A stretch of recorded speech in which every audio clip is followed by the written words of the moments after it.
Hello दोस्तों, आपका स्वागत है हमारे चैनल में। अगर आप पहली बार हमारा वीडियो देख रहे हैं तो सब्सक्राइब जरूर करें और लास्ट तक जरूर देखें। बहुत समय पहले की बात है, चाइना के किसी गांव में लिली नाम की एक लड़की रहती थी। शादी के बाद वो अपने ससुराल पहुंची। उसके परिवार में सिर्फ वो, उसका पति और उसकी सास थी। कुछ दिनों तक सब ठीक चला, पर महीना बीतते बीतते लिली और उसकी सास में खटपट होने लगी। दिन बीतते गए, महीने बीतते गए, पर सास बहू के संबंध सुधरने की बजाय और भी बिगड़ गए। और एक दिन जब नौबत मारपीट तक पहुंच गई तो लिली गुस्से में अपने मायके चली गई। उसने निश्चय किया कि वो किसी भी तरह अपनी सास से बदला लेकर रहेगी, और इसी विचार के साथ वो गांव के एक वैद्य के पास पहुंची। वैद्य जी, मैं अपनी सास से बहुत परेशान हूँ। मेरा किया कुछ भी उसे अच्छा नहीं लगता। हर काम में कमी निकालना और ताने मारना उसका स्वभाव है। मुझे किसी भी तरह उससे छुटकारा दिला दीजिए बस। लिली ने क्रोध में अपनी बात कही। वैद्य बोले, बेटी, चूंकि तुम्हारे पिताजी मेरे अच्छे मित्र हैं, इसलिए मैं तुम्हारी मदद जरूर करूंगा, पर तुम्हें एक बात का ध्यान रखना होगा। मैं जैसा कहूँ ठीक वैसा ही करना, वरना मुसीबत में फंस जाओगी। मैं बिल्कुल वैसा ही करूंगी।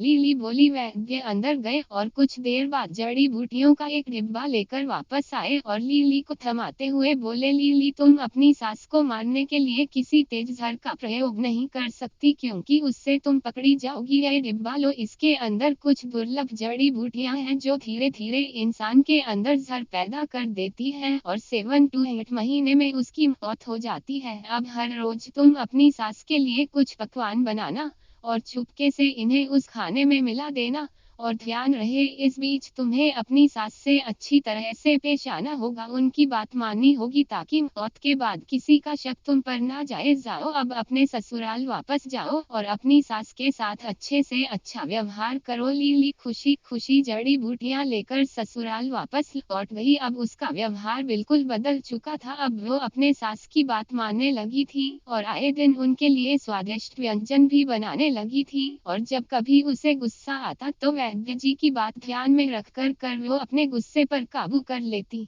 6 महीने बीतते बीतते घर का माहौल बिल्कुल बदल चुका था। जो सास पहले बहू की बुराई करते नहीं थकती थी, वही अब घर घर घूम कर लिली की तारीफ करते नहीं थकती थी। लिली भी अभिनय करते करते अब सचमुच बदल चुकी थी। उसे अपनी सास में अपनी मां नजर आने लगी थी। लिली को अब अपनी सास की मौत का भय सताने लगा, और एक दिन वो किसी बहाने से मायके के लिए निकली और सीधे वैद्य जी के पास पहुंची। वैद्य जी, कृपया मेरी मदद करिए, मैं अब अपनी सास को नहीं मारना चाहती। वो तो एकदम बदल गई है और मुझे बहुत प्यार करने लगी है। मैं भी उन्हें उतना ही मानने लगी हूँ। कुछ भी करके उस जहर का असर खत्म कर दीजिए। लिली रोते हुए बोली। वैद्य बोले, बेटी, चिंता करने की कोई जरूरत नहीं है। दरअसल मैंने तुम्हें कभी जहर दिया ही नहीं था। उस डिब्बे में तो बस स्वास्थ्यवर्धक जड़ी बूटियां थी। जहर तो तुम्हारे दिमाग और नजरिए में था। लेकिन मैं खुश हूँ कि तुमने अपनी सास की जो सेवा की और उन्हें जो प्रेम दिया, उससे वो भी खत्म हो गया।